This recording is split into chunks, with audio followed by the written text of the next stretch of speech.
Security, get this trash out of my lobby now, before she infects the real clientele. The voice of Tiffany Vance, manager of the esteemed Pinnacle Grand Hotel, sliced through the opulent quiet of the marble-floored lobby. Have you ever been made to feel like garbage just because of the color of your skin? If that fire is rising in your gut right now, smash that like button and subscribe to this channel, because you are about to witness a takedown so epic, so profoundly satisfying, it'll be taught in history books. Tiffany stood, arms crossed, a human barricade between a black woman and the bank of gold-plated elevators. She pointed, her finger a weapon, her face a mask of theatrical disgust. The woman, Amara Sterling, remained perfectly still. Her charcoal suit was a masterwork of tailoring, her black leather portfolio clutched to her chest like a shield. A semicircle of predominantly white, wealthy guests began to form, a morbid jury for a trial already concluded. Their phones were already out, thirsty for the next viral spectacle of a Karen in her natural habitat. Vance, sensing her audience, turned to them, her voice dripping with the poison of manufactured superiority. "These people," she announced, her gesture encompassing not just Amara, but an entire race. "Think a cheap suit gives them a ticket to our world. Security will be escorting her to the service entrance, where she belongs." A murmur of approval, like the rustling of dry leaves, whispered through the gathered crowd. Amara's dark, intelligent eyes never left Tiffany's face. She wasn't looking at her with fear or anger, but with a strange, unsettling calmness that was almost predatory. It was the look of an apex predator observing a much smaller, noisier animal. Have you ever been so thoroughly prejudged that another person's reality simply has no room for the truth of who you are? Tiffany's perfectly manicured finger jabbed toward the rear of the lobby. "The help uses the back door. Surely even you were taught that basic courtesy." From behind two massive marble pillars, a pair of security guards materialized. They moved with a practiced, weary heaviness. Their hands rested on their tasers, a casual threat. The larger of the two, a thick-necked man named Martinez, keyed the mic on his shoulder. "Code yellow in the main lobby. We have a potential trespassing situation." Amara glanced down at her wrist. A Patek Philippe watch, its platinum face a constellation of diamonds, caught the light from the massive crystal chandelier.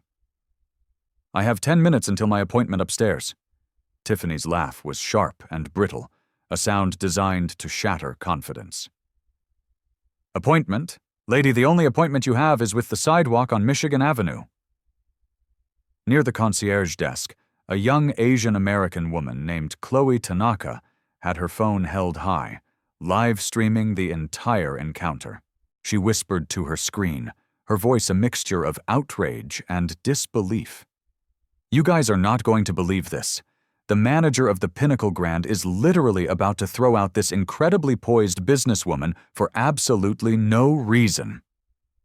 Her viewer count began to climb with dizzying speed.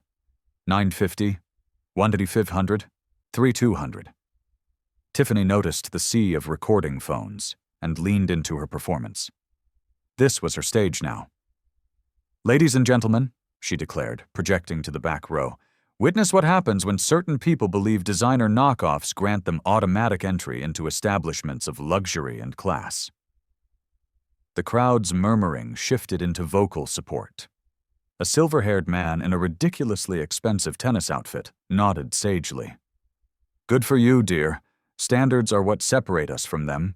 Amara's grip on her portfolio shifted ever so slightly, and for a fraction of a second, the light caught a flash of platinum plastic, a high-level key card with a black magnetic strip. Before anyone could register what they'd seen, she tucked it deeper into the leather folder. Her phone buzzed silently in her pocket. The screen lit up with a message only she could see. "Legal team is in place. Board members are prepped for the acquisition announcement." Tiffany's eyes narrowed, squinting as she tried to read the distant screen. "Probably her parole officer checking in," she sneered, and a few guests chuckled. More phones rose.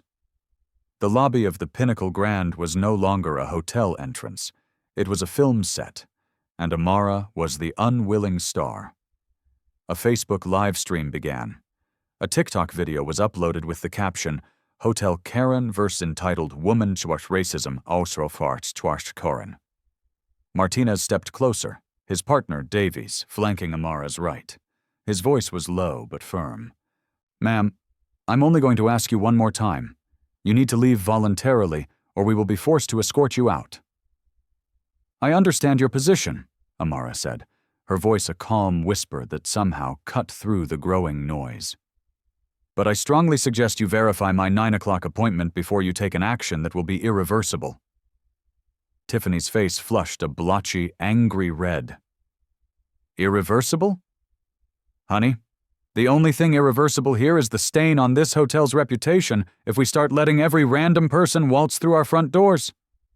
Chloe Tanaka's live stream was now a torrent of activity. The viewer count shot past 10,000.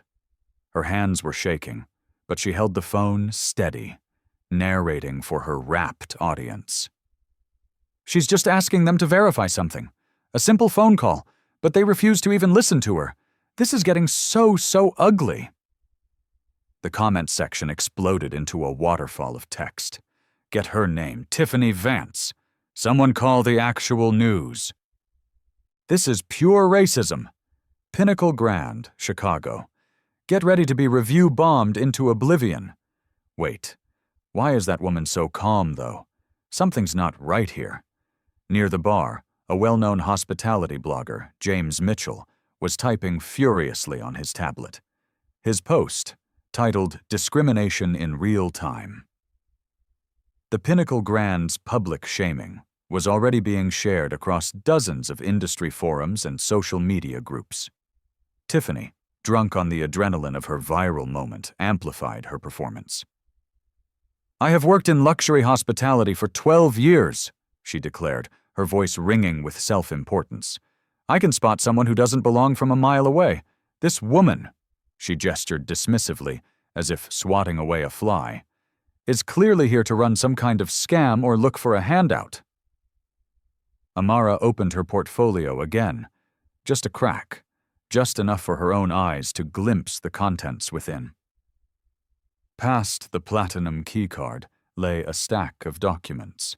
The elegant script on one letterhead read, "Sterling Global Holdings." Another document showed a series of signatures next to official corporate seals. She closed the folder before Tiffany's prying eyes could focus. 8 minutes remaining, Amara said, her voice as steady as a surgeon's hand, as she checked her watch again. 8 minutes until what? Martinez demanded, his patience finally snapping. Until your imaginary meeting with the goddamn tooth fairy? The two guards closed in, positioning themselves to box her in completely. The crowd of guests pressed closer, their phones held high like offerings at an altar of public humiliation. Chloe's viewer count surged past 15,000. Local news alerts began pinging on phones throughout the city. Viral discrimination incident unfolding at the Pinnacle Grand Hotel. Tiffany's confidence was now stratospheric. She had created the perfect social media narrative. The brave, uncompromising manager protecting the sanctity of her establishment against an entitled troublemaker. Her performance was, in her mind, flawless. Her authority was absolute. "Ladies and gentlemen," Tiffany announced to the forest of cameras, "this is how we maintain the integrity of a five-star experience. Some people believe that being loud and indignant grants them special privileges." She then turned back to Amara, her face a grotesque parody of sympathy. "Sweetheart, whatever Groupon deal you think you have, whatever ridiculous customer service complaint you're about to invent, whatever half-baked social justice campaign you're trying to run, none of it will work here. This is private property, and we have private standards." Amara's phone buzzed again. This time, as she pulled it from her pocket, The caller ID was visible to those standing closest to her. Marcus Thorne, GM, Pinnacle Grand. Tiffany saw the name and let out a triumphant laugh. "Oh, this is precious. Now you're trying to call my boss. Marcus Thorne has been the general manager here for 15 years. Believe me, he's going to tell you the exact same thing I've been telling you." The phone stopped buzzing. Amara did not answer. 6 minutes, she said, her voice now barely audible. Martinez's radio crackled to life. "All units, be advised we have media attention on the code yellow. Handle with appropriate discretion." Chloe's live stream exploded past 25,000 viewers. The hashtag #ChorePinnacleRacism began trending in Chicago, then nationally. Screenshots contrasting Amara's stoic dignity against Tiffany's theatrical aggression were spreading across Twitter, Instagram, and TikTok like wildfire. Yet, for the smarter observers in the room and online, something about Amara's composure was deeply unsettling.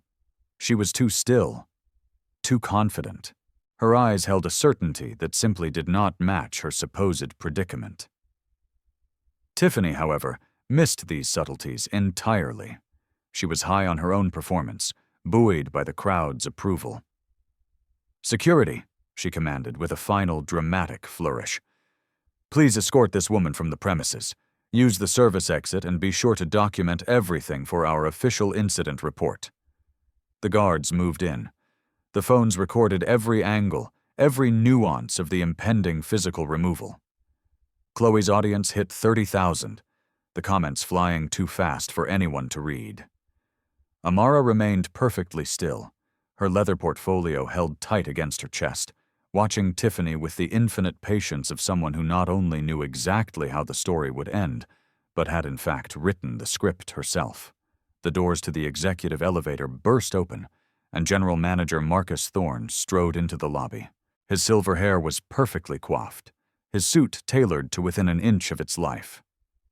15 years of managing one of Chicago's most luxurious hotels had taught him how to project an aura of absolute, unshakable authority, especially in a crisis. "What in God's name is the situation here?" Thorne's voice was a deep baritone that boomed across the marble, silencing the murmurs of the crowd. Tiffany straightened up, energized by the arrival of her superior. "Marcus, thank God you're here. This woman," she said, pointing at Amara again, "is refusing to leave. I explained to her that she doesn't belong here, but she's been causing a disruption for nearly 15 minutes. Thorne's eyes performed a practiced, condescending assessment of Amara. He saw the expensive suit, the luxury watch, the confident posture. But his ingrained prejudices quickly aligned with Tiffany's assumptions. Another one trying to fake it till they make it. "Ma'am, I am Marcus Thorne, the general manager of this hotel. I understand you may be confused about our policies, but private establishments like the Pinnacle Grand maintain certain standards of conduct and clientele." Chloe Tanaka's live stream hit 42,000 viewers. Her whispered commentary grew breathless. "Okay, now the general manager is here. Oh my God, this is escalating so fast." The comments became a digital riot. "Get the lawyers. Get the NAACP. Get Gloria Allred. This hotel is finished. Done." But seriously, why is she still so calm? What does she know? Amara checked her watch.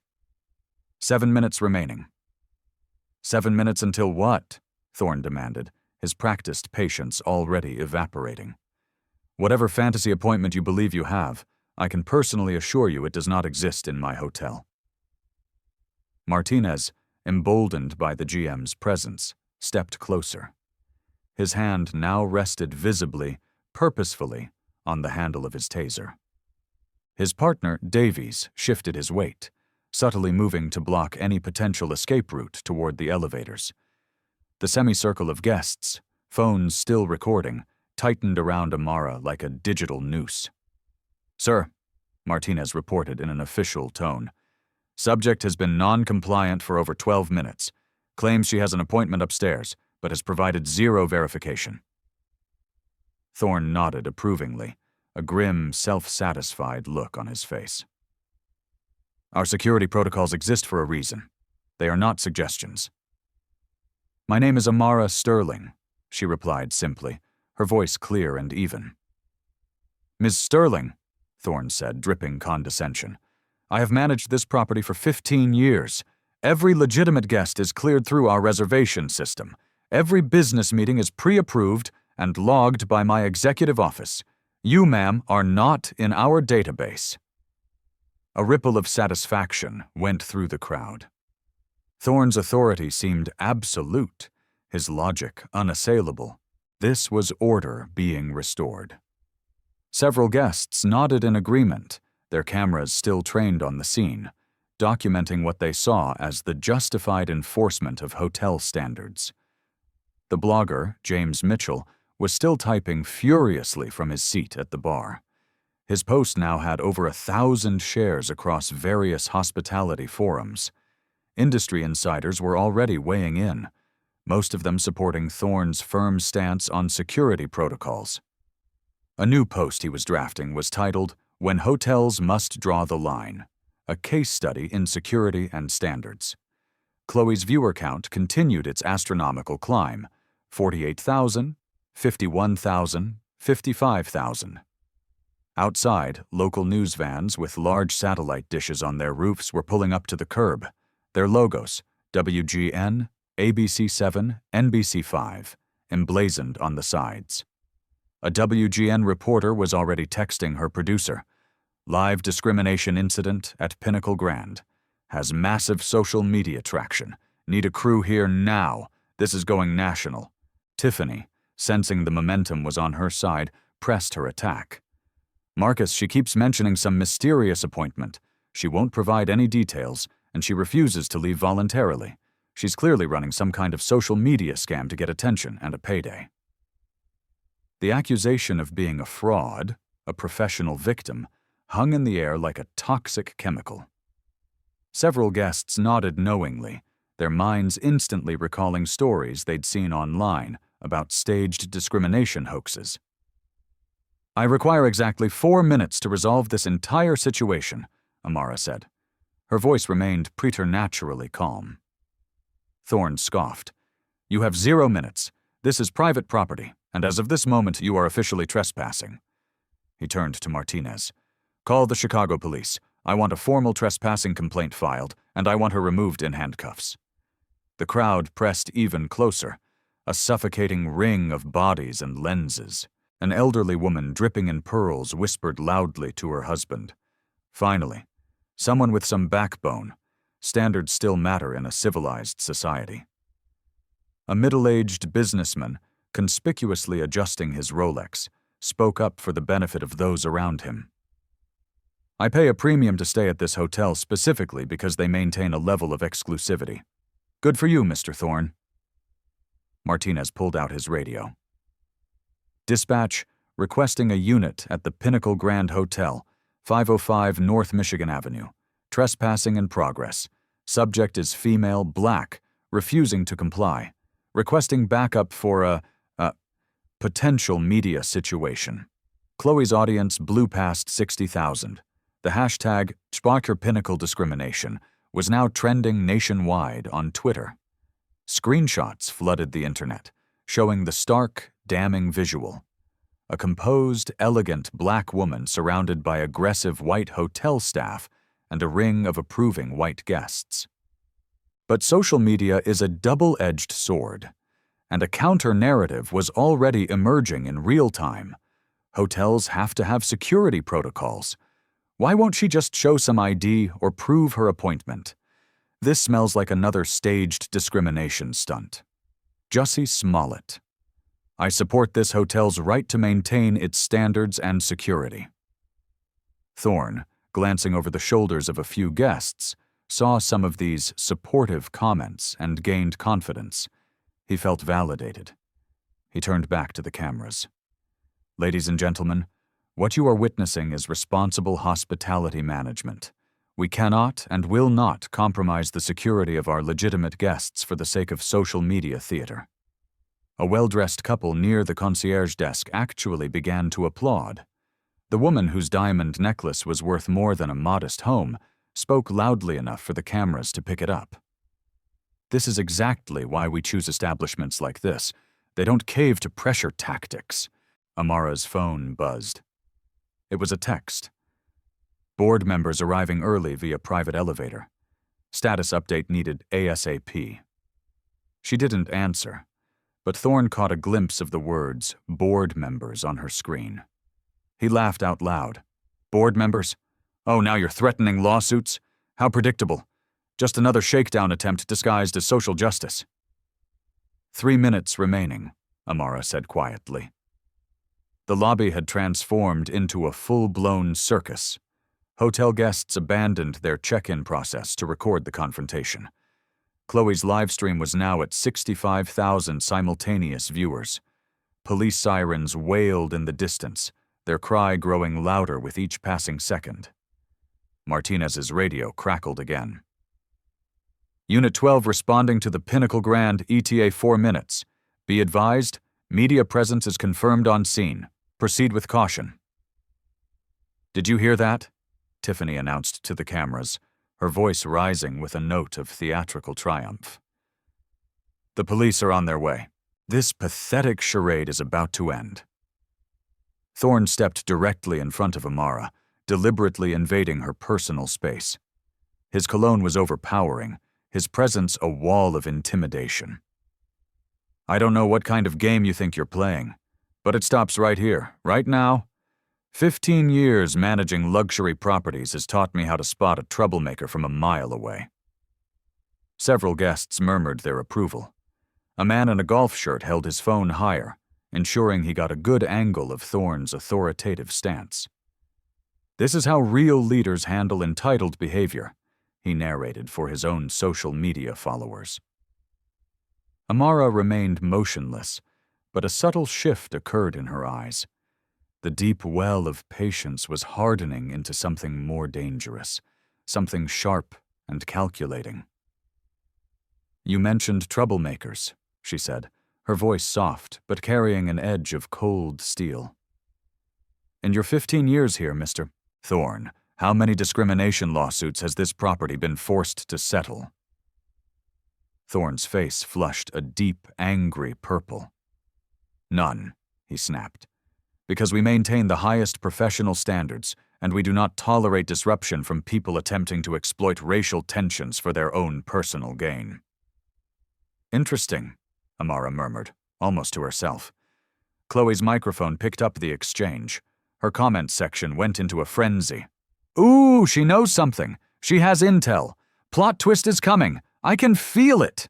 Why is she so damn confident? Something big is about to happen. A hotel attorney, watching Chloe's viral live stream from his office in the Loop, frantically tried to call Thorne's cell phone. The call went straight to voicemail. Thorne was too engrossed in his public performance to notice the vibration in his suit pocket. Davies, the second security guard, shifted nervously from foot to foot. Something about Amara's unwavering composure was deeply bothering him. In 12 years of hotel security, he had faced down drunks, thieves, and belligerent celebrities. He'd never encountered anyone this calm while being surrounded, threatened, and filmed. His gut instincts were screaming warnings that his training manual couldn't explain. Ma'am, Davies said quietly, breaking rank for a moment. If you have legitimate business here, just show us some documentation. We can resolve this whole thing peacefully. Tiffany shot him a look that could freeze fire. Davies, do not negotiate with people who are trying to manipulate us. That's exactly what they want. They want to create doubt, confusion, weakness. Thorne agreed emphatically. Absolutely not. She has had more than 15 minutes to provide her credentials. Time is up. We do not negotiate with social media scammers. Outside, the first Chicago PD cruiser arrived, its blue and red lights flashing silently, painting the hotel's facade in strobing colors. Chloe's viewer count surged past 70,000. The news van crews were now rushing toward the lobby, shouldering cameras and carrying boom mics. 2 minutes, Amara said, checking her watch one last, final time. The crowd sensed the climax was imminent. The air was thick with anticipation. Every phone was steady, capturing every breath, every facial expression, every twitch of a muscle. Thorne and Tiffany basked in their perceived authority, certain of their victory, riding high on the approval of the crowd and the support of their online defenders. Martinez took a deep breath and moved to physically restrain Amara.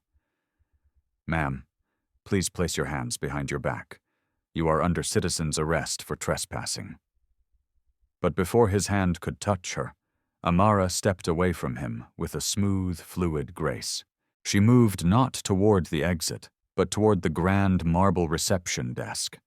Her portfolio remained clutched to her chest, held like a secret weapon she was finally ready to deploy. She paused and turned to face Marcus Thorne, her voice carrying across the now silent lobby with crystalline clarity. "One final opportunity, Mr. Thorne.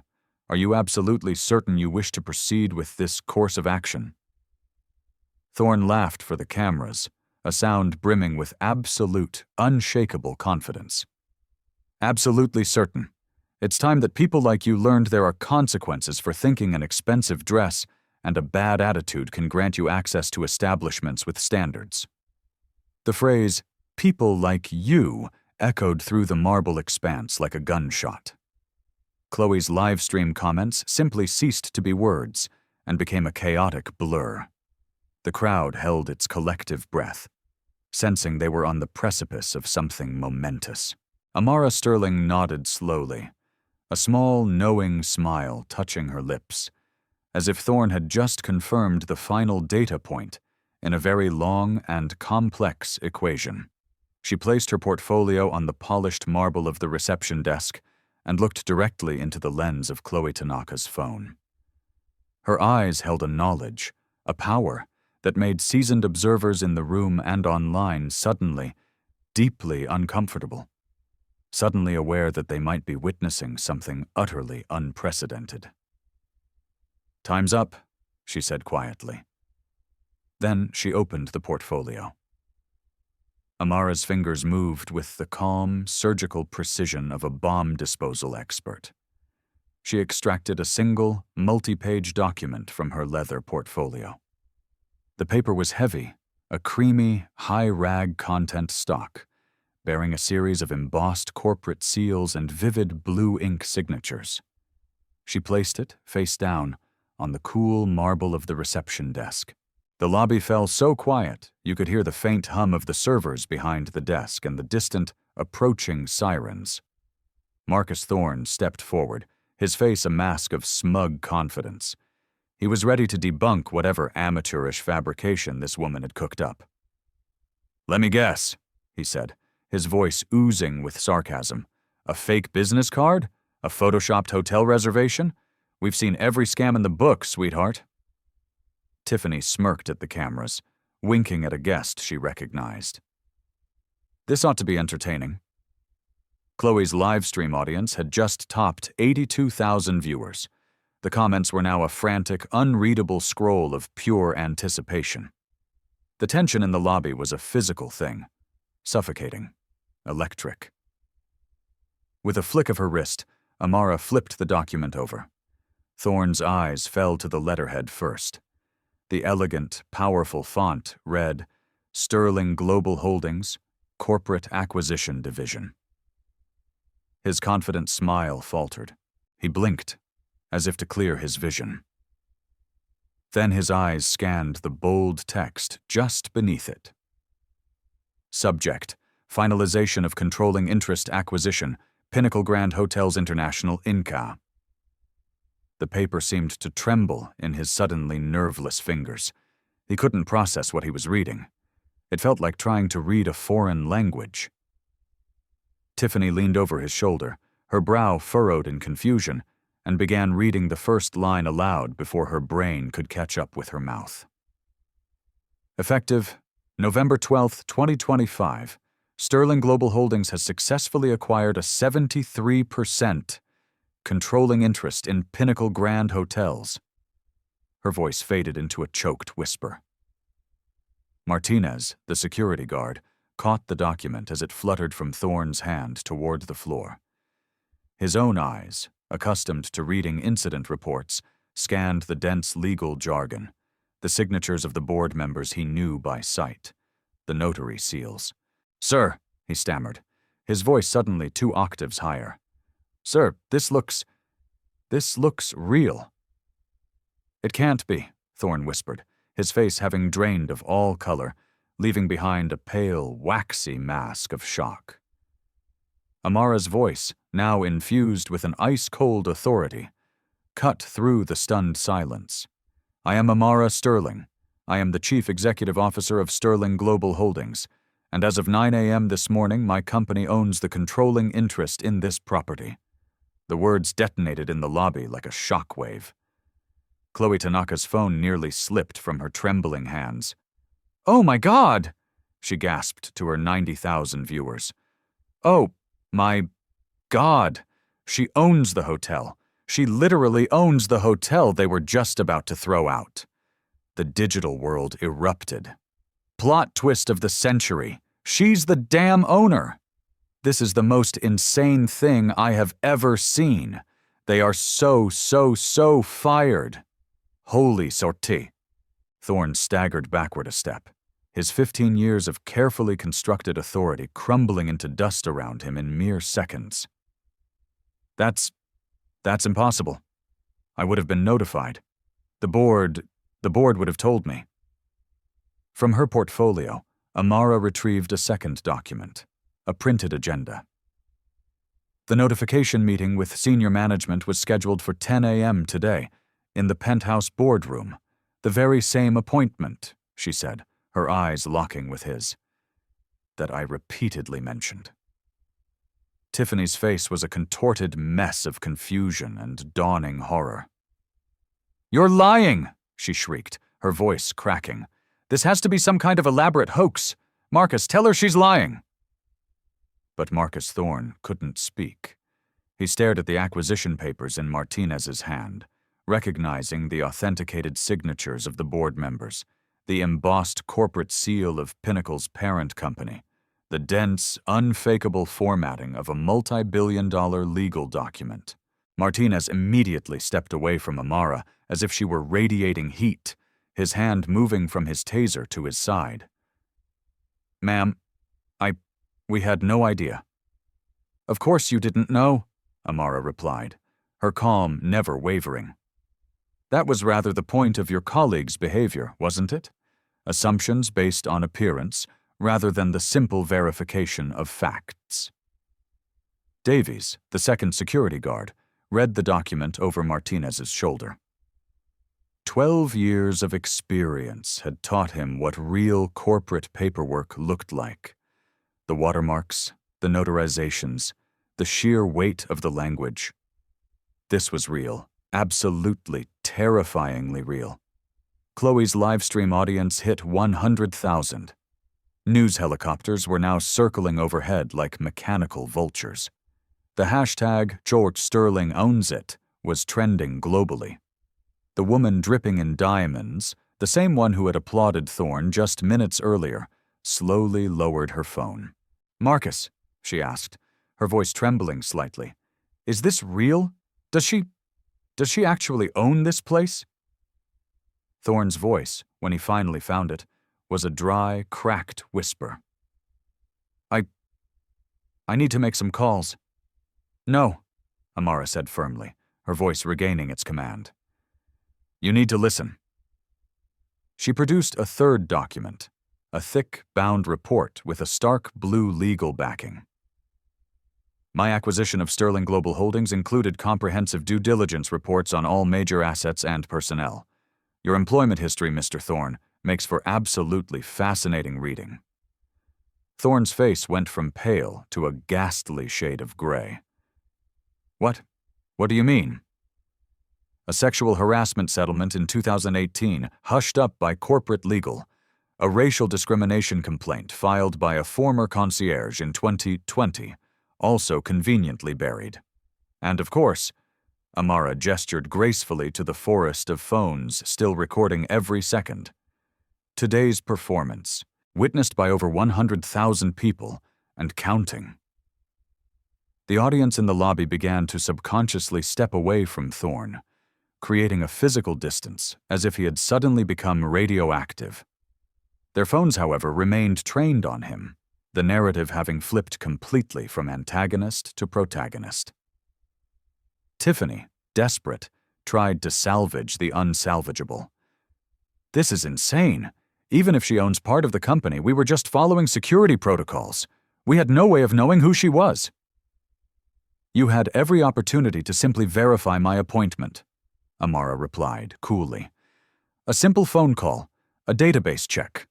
Instead, you chose public humiliation as your first and only response." Chloe's viewer count surged past 115,000. Local news crews, led by determined reporters, were now pushing through the hotel's main entrance, their large cameras rolling, their microphones extended. "Miss Sterling, can you comment on the acquisition? How long have you owned this property?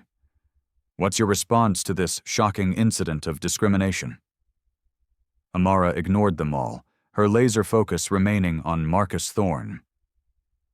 "Section 12, Paragraph 4 of our acquisition agreement," she stated, as if reading from a teleprompter in her mind, "specifically addresses any incidents involving bias, discrimination, or harassment by senior management personnel discovered during the transition period."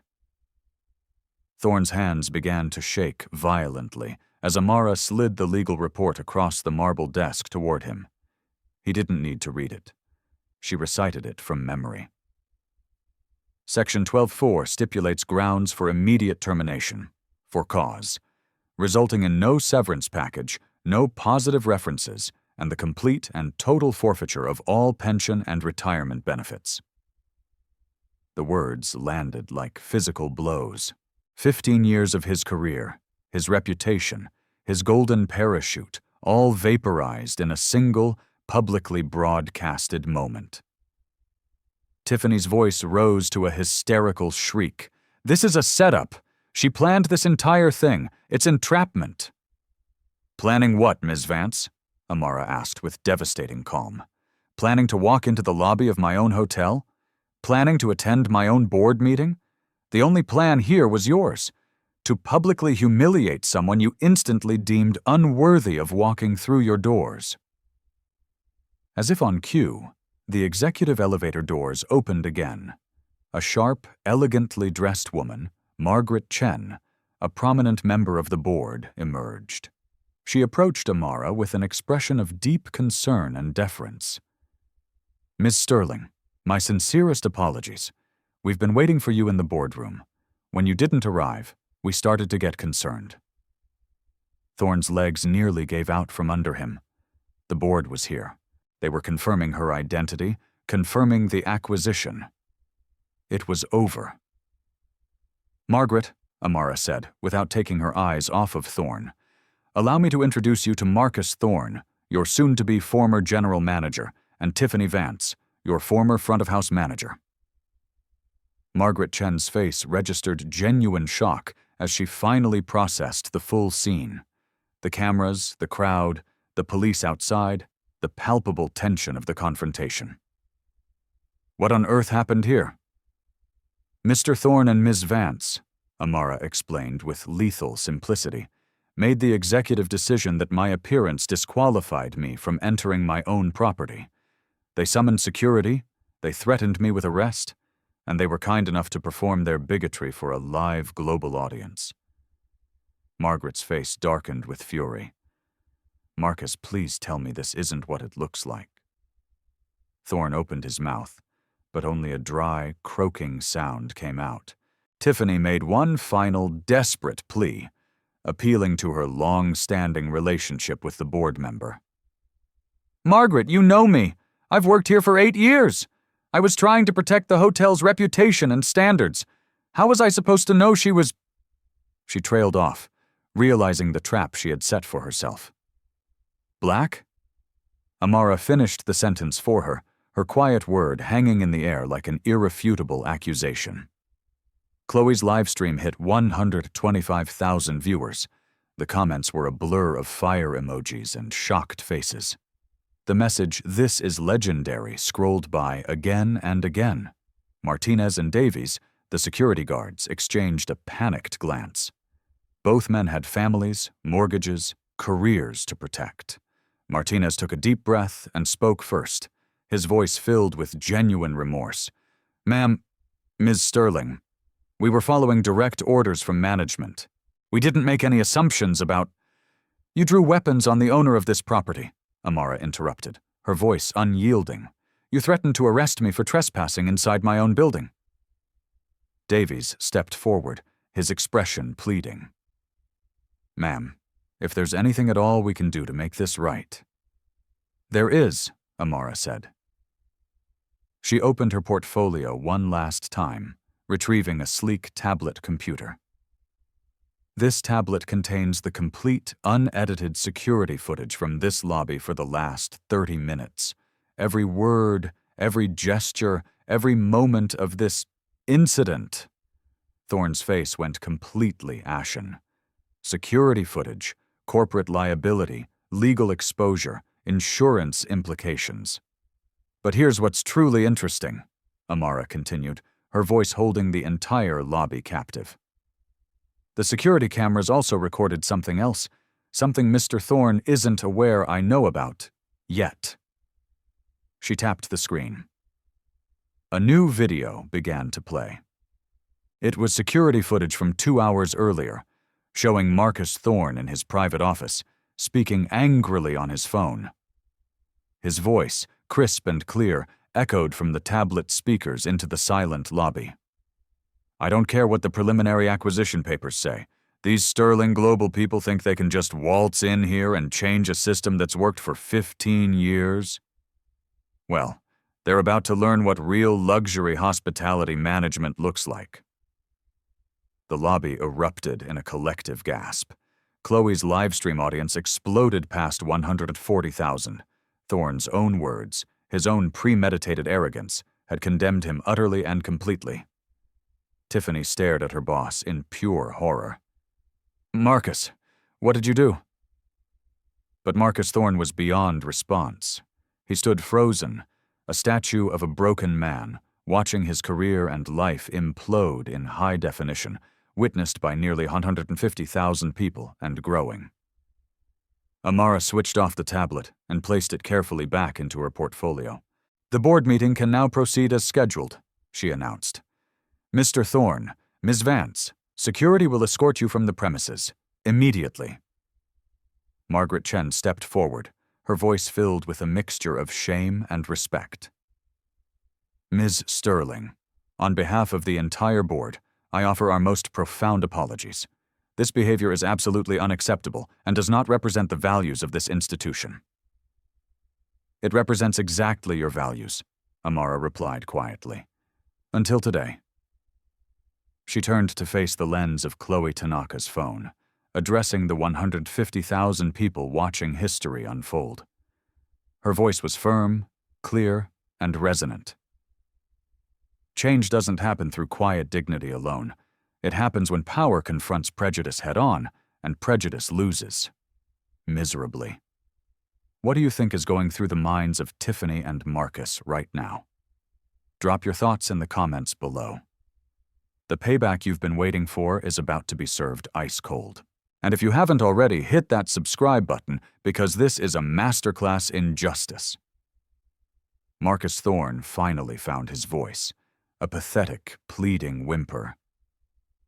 "Zara, Miss Sterling, please, I made a mistake, a terrible mistake, but 15 years of loyal service. 15 years of exactly this kind of behavior," Amara cut him off, her voice devoid of pity. "The only difference is that today, it was recorded." She closed her portfolio with a soft, final click and turned to walk toward the executive elevator bank. The crowd of guests parted before her like the Red Sea. At the golden elevator doors, she paused and turned back one last time, a general surveying her newly conquered territory. The board meeting will proceed as planned. New management policies and diversity initiatives will be implemented effective immediately. This property and every property under the Pinnacle Grand name will become a global model for inclusive, respectful hospitality. Because today, she concluded, her eyes sweeping over the entire silent lobby, everyone learned what happens when unchecked assumptions meet undeniable reality. The elevator doors opened. Chloe's live stream surged past 160,000 viewers as Amara Sterling, CEO, owner, and the woman they had tried to throw out like trash, stepped into her own elevator in her own hotel. The golden doors slid shut behind her, leaving behind a scene of absolute chaos, 2 careers in flaming ruins, and nearly 200,000 witnesses to an act of justice that would become the stuff of legend. The penthouse boardroom, with its panoramic views of the Chicago skyline, buzzed with an unbearable tension. 7 board members sat around a mahogany table that was long enough to land a small plane on. They watched the door, their faces a mixture of anxiety and awe. When Amara Sterling entered, flanked by her chief legal counsel, David Chen, no relation to Margaret, the room fell silent. Margaret Chen gestured to the head of the table, Amara's chair now, by right of a 73% controlling stake. "Before we address the fine points of the acquisition," Amara said, her voice calm and measured as she took her seat, "we have a significant and immediate liability incident to discuss. It just occurred in our lobby." David Chen opened his briefcase with a crisp snap. "The discrimination event," he began, his tone purely clinical, was witnessed by, at last count, over 170,000 live stream viewers, captured on dozens of personal cell phones, and, of course, recorded in high definition by the hotel's own comprehensive security system. We are looking at multiple, flagrant federal civil rights violations. A portly board member named Robert Hayes shifted uncomfortably in his seat. He was the old guard, a man who had been on this board for 20 years. "Ms. Sterling, while Mr. Thorne's behavior was inappropriate, surely we can handle this matter internally without—" "Without what, Mr. Hayes?" Amara's voice cut through his sentence like a surgeon's scalpel. "Without accountability? Without consequences? Without acknowledging that the reckless actions of your hand-picked general manager have already cost this company millions of dollars in a matter of minutes?" She gestured to the room's massive presentation screen, which flickered to life, displaying a real-time stock ticker and social media analytics. In the 35 minutes since this incident began trending globally, Pinnacle Grand Hotel's stock price has plummeted by 5.2%. That represents a loss of approximately $61 million in market value. The numbers on the screen silenced the room more effectively than any shouted word ever could. "Current social media reach," she continued, "is 4.1 million impressions and climbing. Our sentiment analysis is currently 92% negative. Hashtags calling for a global boycott are trending in 22 major domestic and international markets." Board member Susan Kim leaned forward, her expression alarmed. "How do we contain this? What's our crisis communication strategy?" "We do not contain it," Amara stated firmly. "We own it. We lance the wound, we clean it out, and we make damn sure the infection never returns." David Chen began distributing thick legal documents to each stunned board member. As Ms. Sterling referenced in the lobby, Section 12.4 of the acquisition agreement gives her full authority in this matter. Mr. Thorne's and Ms. Vance's terminations are mandatory, not optional. James Patterson, another board member and a lawyer himself, scanned the paperwork, his face growing paler as he understood the full legal ramifications. Termination for cause. This completely nullifies his severance package, his pension vesting. My God, even his Cobra health insurance continuation. That's incredibly harsh. Harsh? Amara's eyebrows rose. Mr. Patterson, allow me to share some harsh realities with you. The hospitality industry as a whole faces roughly $2.3 billion annually in discrimination-related lawsuits and settlements.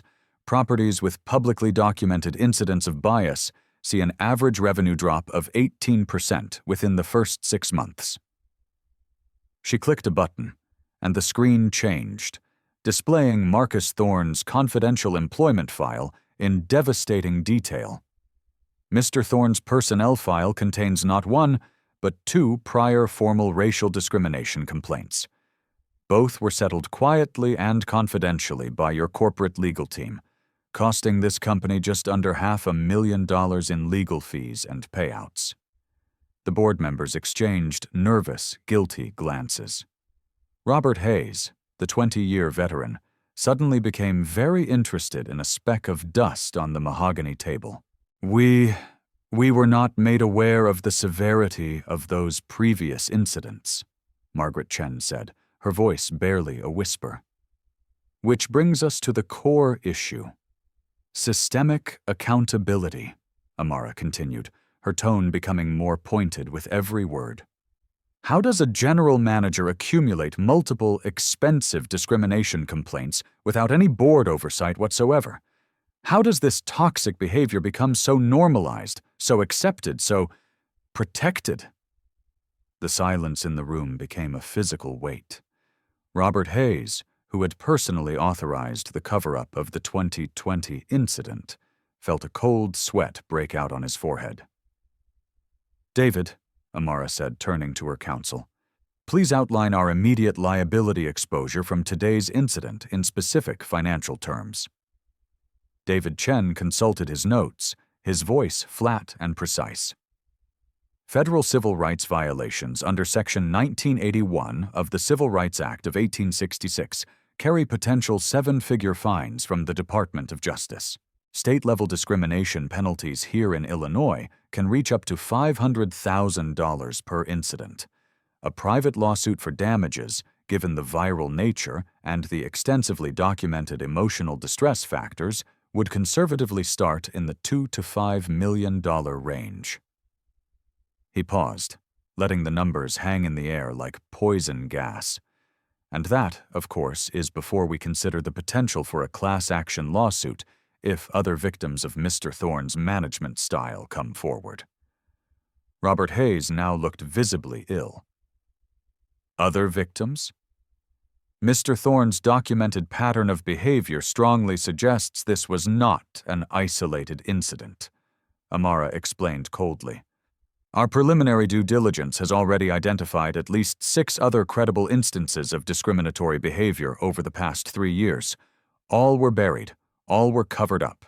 All of them represent ongoing, undiscovered liability for this company. She clicked to a new slide, a detailed financial analysis titled Total Potential Exposure. If all known incidents become public in the wake of today's event, she said, we are looking at an estimated $15 to $25 million in settlements, legal fees, and punitive damages. The temperature in the boardroom seemed to drop 10 degrees. Hayes finally found his voice. What is your proposal for resolution? Amara stood up, her 5'7" frame commanding the room with the authority of a giant. A complete and total structural reformation. Effective immediately, Marcus Thorne and Tiffany Vance are terminated. As per Section 12.4, all severance and benefits packages are voided. That is well within your authority as controlling shareholder, Margaret confirmed nervously. The 2 security guards, Martinez and Davies, will be placed on temporary suspension, Amara continued. They will undergo a mandatory 90-day intensive bias and sensitivity retraining program. Failure to complete this program successfully will result in their termination. Their actions, while following illegal orders, still constituted assault and unlawful detainment under Illinois state law. She clicked to a new slide titled, "The Sterling Standard, a New Protocol for Hospitality." First, a new hiring protocol. All management-level positions, chain-wide, will require a bias awareness certification from an accredited civil rights institution.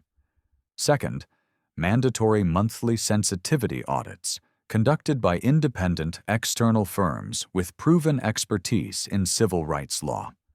Third, a new guest complaint system with a direct anonymous reporting channel to my corporate compliance office, completely bypassing local management. Hayes was already calculating the costs in his head. The expense of these reforms. Amara cut him off before he could finish. The implementation budget for these programs is estimated at $400,000 annually across all properties. The average discrimination lawsuit settlement, Mr. Hayes, is between $800,000 and $2 million per incident. This isn't about social justice. It's about basic mathematics. The brutal financial logic was undeniable. Furthermore, she continued, we are immediately implementing what we will call the Hospitality First Protocol. Every single guest interaction at every Pinnacle Grand property in the world will now begin with a fundamental assumption of legitimacy and belonging. Staff will be retrained to de-escalate and verify any concerns through a non-confrontational, multi-step verification procedure before any exclusionary action can even be considered. David Chen added, "My legal team has already drafted the updated employee handbooks, comprehensive digital training modules, and the anonymous reporting procedures. All current staff worldwide will be required to complete the new certification process within 60 days or face immediate termination for non-compliance." Susan Kim, the marketing expert on the board, raised her hand tentatively. "What about the media situation? The PR nightmare? How do we address the viral nature of what just happened? The damage to our brand is immense." Amara smiled, but it was a grim, mirthless expression. "We do not fight the narrative, we seize it.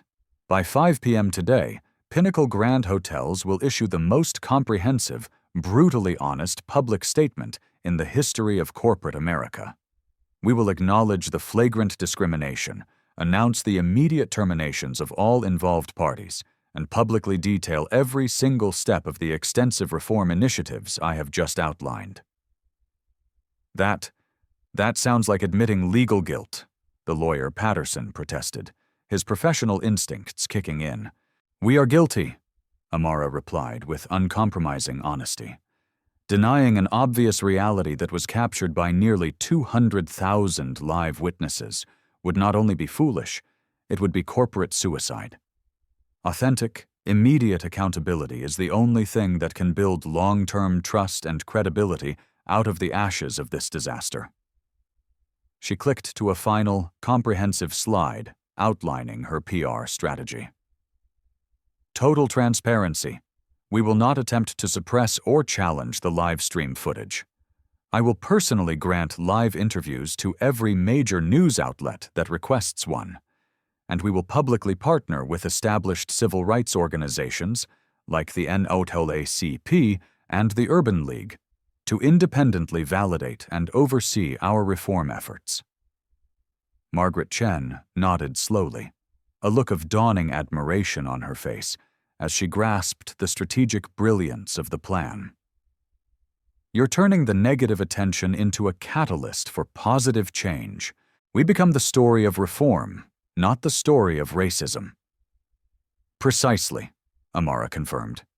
The narrative immediately shifts from luxury hotel chain caught in racism scandal to new CEO immediately terminates perpetrators and implements industry-leading reforms. We don't just recover. We become the new standard for accountability in the entire service industry.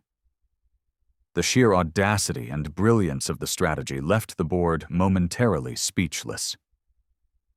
"One final element," Amara said, her voice dropping to a tone of absolute finality. "Mr. Thorne's termination will be a matter of public record. His discriminatory actions were public, witnessed by the world in real time. His consequences must be equally visible, equally permanent. Patterson winced. That will destroy his career, permanently, across the entire industry. His own actions destroyed his career permanently, Amara corrected him with ice-cold precision. We are simply ensuring that the consequences are as public as the crime. She turned to face the entire board, her gaze sweeping over each of them. Let me be clear. Every person in this room holds a degree of moral and legal responsibility for the toxic corporate culture that allowed a man like Marcus Thorne to flourish for 15 years. His prior offenses were systematically buried instead of being properly addressed. The warning signs were deliberately ignored. That institutional failure, and your complicity in it, ends today. The boardroom was utterly silent. Margaret Chen broke the heavy silence. Her voice was firm. All those in favor of Ms. Sterling's comprehensive reform proposal signify by saying, "Aye?" A chorus of 7 ayes filled the room. The vote was unanimous. "The motion carries unanimously," Margaret announced formally. "Ms. Sterling, you have the full and unconditional authorization of this board to implement any and all reforms as you see fit." Amara nodded once, then activated her phone with decisive authority. "David, please notify the legal team to begin processing Thorne's and Vance's immediate terminations. Security should have them escorted from the building within the hour." "Already in progress, ma'am," David Chen confirmed efficiently. "What is our precise timeline for the public announcement?" Susan Kim asked. "The press release goes live at 5 p.m. sharp," Amara replied. "I will begin my live television interviews at 6. Total transparency, complete accountability, zero corporate spin." Robert Hayes, the old guard skeptic, now looked at Amara with something approaching awe. "You've managed to turn a potential catastrophe that would have bankrupted other companies into a transformative opportunity for reform. Leadership means taking responsibility and driving meaningful change," Amara said simply. "Today's incident was ugly and unfortunate, but it was not unprecedented in this industry. Our response, however, will be." She closed her portfolio and stood, her authority now absolute and unquestioned. "The acquisition is complete. The reforms are authorized. Accountability is underway.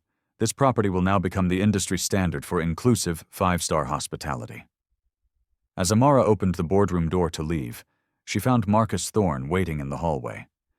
He was flanked by 2 different, larger security guards and a stern-faced woman from HR, who was holding a cardboard box. His face was ashen, his 15-year reign reduced to a few personal effects. "Marcus," Amara said, her voice quiet but firm, "your employment with Pinnacle Grand Hotels is terminated, effective immediately. You have 30 minutes to collect your personal belongings and exit the property, permanently." His voice cracked with a pathetic desperation. "Amara, Ms. Sterling, I know I made some terrible mistakes, but surely after 15 years... You made deliberate choices," she corrected him with chilling finality. "Those choices have consequences, and today, nearly 200,000 people watched you experience those consequences in real time." Marcus Thorne simply nodded slowly, the last bit of fight draining out of him. He finally understood that his fate was sealed and irreversible. As he was escorted toward the service elevator, the very exit he had intended for Amara, she turned back to the boardroom. "The real work," she told the board, "begins now. Changing an institutional culture requires more than just firing the bad actors. It requires building a comprehensive system that prevents them from ever succeeding in the first place. The Pinnacle Grand Hotel would never be the same again." And that was exactly the point. Within 2 hours, the hotel underwent the fastest, most brutal corporate transformation in the history of the hospitality industry. Amara Sterling's reforms were not just policy changes, they were the systematic demolition of an entrenched discriminatory institutional culture. Marcus Thorne's termination became the public spectacle she had promised. Security escorted him through the very lobby where he had humiliated her, past the lingering guests who had recorded his epic downfall. The cardboard box containing his personal belongings seemed pathetically small in comparison to the massive weight of his fall from grace. Local news crews, tipped off by an anonymous source, captured every humiliating step. Thorne's face, streamed live to millions, became the new, definitive image of corporate accountability in America. He offered no statements, made no excuses, just took the long, silent walk of consequences. Tiffany Vance followed 30 minutes later, her 8-year career ending in the exact same disgrace. The woman who had physically blocked Amara's entrance now couldn't even lift her head to look at the cameras documenting her ignominious exit. The two security guards, Martinez and Davies, faced a different fate. Both men had families to support, mortgages to pay, and a deep, genuine remorse for their role in the day's events.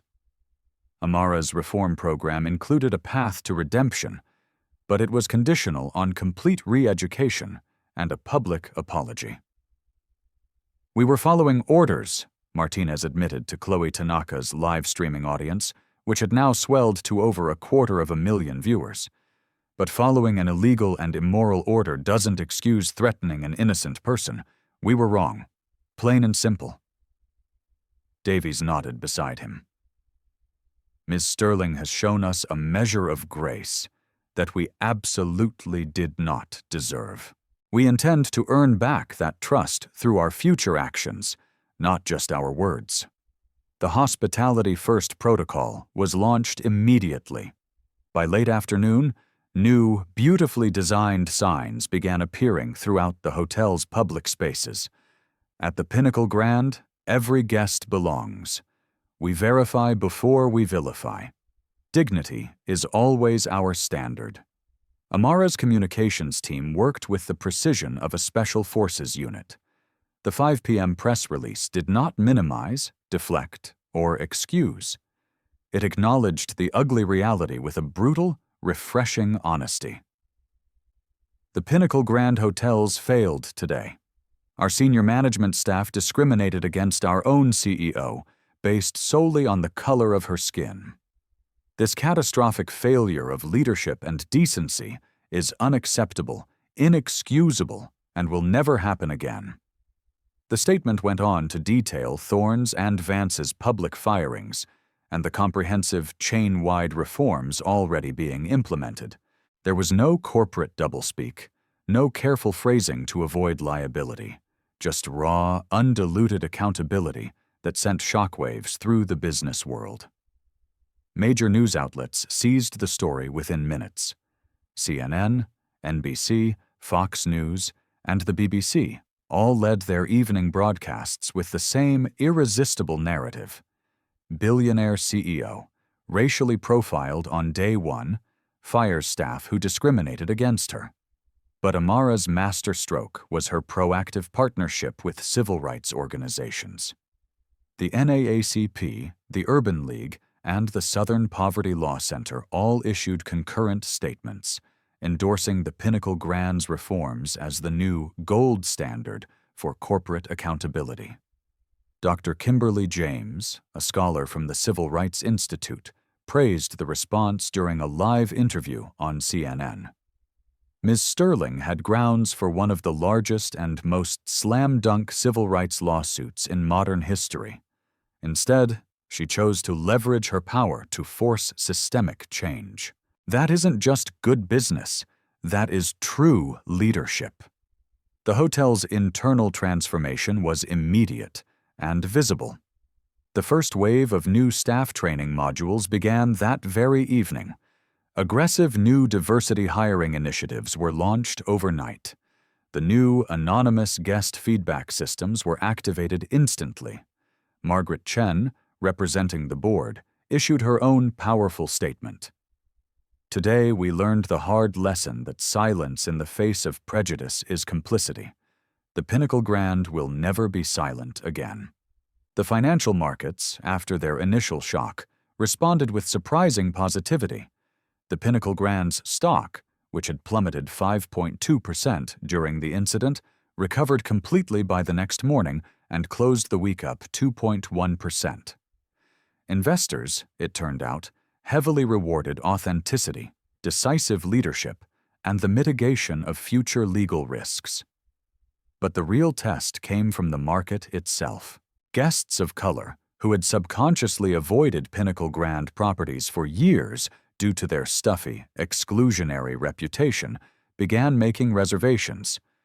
Corporate diversity and inclusion officers, who held the purse strings for multi-million-dollar conference budgets, began recommending the hotel for major company events. Amara's evening press conference, which she chose to conduct in the exact spot in the lobby where she had been humiliated just hours earlier, became a masterclass in crisis leadership. She stood before a sea of cameras, exuding calm, power, and grace. This incident did not create a problem, she stated clearly. It merely revealed a systemic sickness for which we now have the cure. Discrimination thrives in the dark corners of silence and assumption. It dies in the bright sunlight of accountability. Today, we chose sunlight. Questions from reporters were direct, sometimes even hostile, but Amara answered every single one with unwavering transparency. "Will you be pursuing a personal lawsuit for discrimination?" a reporter shouted. "No," she replied. "Lawsuits generate damages. Systems generate change. I am interested in change." "What about your personal feelings about what happened?" asked another. "My feelings are less important than ensuring that what happened to me today never, ever happens to anyone else in one of our properties again." "Is it possible this was all just an elaborate publicity stunt to launch your new ownership?" a cynical blogger asked. "Ask the 200,000 people who watched raw discrimination in real time if they thought it was planned," she retorted, without missing a beat. But the most powerful and enduring moment of the night came when a young black girl, no more than 10 years old, who had come with her mother to watch the spectacle, raised her hand. "Miss Sterling," she asked, her small voice full of a heartbreaking sincerity, "will hotels like this be safe for people who look like me now?" Amara walked off the dais, knelt down to the child's eye level, and looked directly into her eyes. "Sweetheart," she said, her voice filled with a warmth that silenced the entire room. "You belong in every single room your dreams can take you, and from now on, everyone in this building and in every one of our buildings knows it." The image of the powerful black female CEO comforting the young black child became instantly iconic, a symbol of hope, change, and defiant dignity. By midnight, the Pinnacle Grand's transformation from a pariah to a paragon was well underway. The choices made by Thorne and Vance had permanent, career-ending consequences. But the viral incident that could have destroyed a billion-dollar brand had, instead, forged it into a new model for corporate responsibility and human decency. Change had come to the Pinnacle Grand Hotel, and the entire world was watching. Have you ever experienced a moment of discrimination, large or small, that made you question your worth? Share your story in the comments below. Your voice is powerful, and true change only happens when we all speak our truth together. 6 months later, the Pinnacle Grand incident was a core case study at Harvard Business School, the Stanford Graduate School of Business, and the Cornell School of Hotel Administration. The event that began with a manager's casual cruelty had transformed into the definitive blueprint for 21st century corporate accountability. Amara Sterling's radical, immediate, and transparent approach spawned a wave of industry-wide changes. 12 of the world's other major hotel chains scrambled to implement their own versions of the Hospitality First Protocol. The American Hotel and Lodging Association, the industry's most powerful trade group, officially created what became known as the Sterling Standard, a mandatory certification in bias training for all senior hospitality management. Marcus Thorne never worked in the hospitality industry again. His LinkedIn profile remained dormant, his reputation so thoroughly and publicly damaged by 250,000 witnesses that he was effectively blacklisted. Tiffany Vance ended up in a low-level retail management job in another state, her once promising career permanently terminated by 30 minutes of recorded prejudice. But Martinez and Davies became an unlikely success story. Both men completed the intensive bias training with honors, earned new certifications in diversity and conflict resolution, and were eventually promoted to security supervisors tasked with training new recruits in the Sterling Standard. Their very public redemption arc became an inspiration for other organizations to embrace education and second chances over permanent, unforgiving punishment. The financial results spoke even louder than the moral victory. The Pinnacle Grand chain saw its revenues increase by a staggering 23% in the following 2 quarters, as diverse travelers and a new generation of socially conscious consumers actively chose to support properties that had demonstrated authentic inclusion. Corporate bookings rose by 31% as companies and organizations sought to align their events with the hotel's new, celebrated values. Chloe Tanaka's live stream, which had peaked at nearly 3.5 million total views across all platforms, launched her career. She leveraged her newfound fame and credibility into a successful career as a social justice documentary filmmaker, with her first critically acclaimed film focusing on the pervasive, everyday discrimination in America's service industries. The true impact, however, emerged in countless small, untold stories. A Black business traveler who no longer felt the need to brace himself for a confrontation at the check-in desk. A Muslim family who chose a Pinnacle Grand resort for their vacation because they felt genuinely welcomed and safe. The young hospitality students of color who now saw a leader in the industry who looked like them and who understood that real power wasn't just about profit, but about principles. Amara Sterling's calm, steely response to institutional racism became required viewing in business ethics courses nationwide. Her strategic thinking over an emotional reaction and her focus on systemic reform instead of personal revenge became the new template. The ugly phrase, "people like you," was officially erased from the Pinnacle Grand's staff vocabulary, replaced by the fundamental assumption of belonging.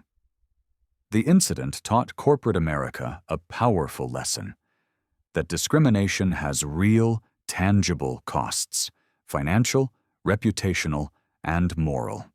But it also demonstrated that sincere accountability creates an incredible opportunity for genuine progress and renewed trust. Today, Pinnacle Grand Hotels leads the hospitality industry in every major diversity metric, in guest satisfaction scores among travelers of color, and in corporate social responsibility ratings. The hotel's complete transformation, from a symbol of viral shame to a beacon of industry leadership, proved Amara's point. Lasting change is possible when principled leadership meets a moment of undeniable clarity. Her story became a legend, not because she destroyed her opponents, but because she chose to rebuild the entire foundation on which they stood. If this story inspired you, please share it with someone who needs to be reminded of what's possible when dignity meets determination. Subscribe to this channel for more incredible, true stories of resilience, justice, and the quiet triumph that proves our community's strength is, and always will be, unstoppable. Hit that notification bell, because every single one of us deserves to know our own power, regardless of who tries to diminish it.